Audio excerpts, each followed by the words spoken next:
မိသားတို့ကျေးဇူးတော်ကိုပြုချင်တယ် အာမင် ဆုံးလေးမှာမထိုင်တဲ့မှာတည်တည်တဲ့ပဲကျွန်တော်တို့ချင်တဲ့ကျေးဇူးတော်လည်းမဆွဲပါဘူးရဲ့ဟောကျေးဇူးအားဖြင့်ကျွန်တော်တို့ထိုင်တန်စီတဲ့ဖြောင်းမစီတဲ့ဘုရားရဲ့အမွေစားအမွေခံပြရတော့အခွင့်ကိုမြင်စေပေးတဲ့ကျေးဇူးတင်ပါတယ် အာမင် ရောဒီညတဲ့နာမတော်ရှိကျွန်တော်အစာအုံးမငယ်တော်လည်းပဲအဆုံးမအလုံးကြီးပွားတော့ခွင့်ကိုပြင်ဆင်ပေးပေးခရစ်တော်ဒီတော်ဒီနဲ့ပါပြည့်စုံပါပေး အာမင် ။ဩရခစေကီယာရမဘာဘာ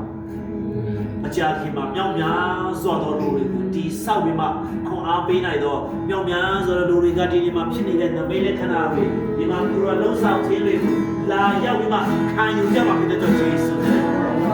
ဒီညဒီအချက်မှာမြောက်များစွာသောလူငယ်တွေရဲ့ကောင်းတဲ့ခြင်းမြောက်များစွာလူငယ်တွေကဲတင်ခြင်းရတဲ့နေရာဝိညာဉ်တော်ပိတ်တဲ့ခြင်းရတဲ့နေရာလွတ်မြောက်ခြင်းရတဲ့နေရာဂျာမခြင်းရတဲ့နေရာဖြစ်စေပြီဖြစ်တဲ့ကြောင့်ယေရှုနဲ့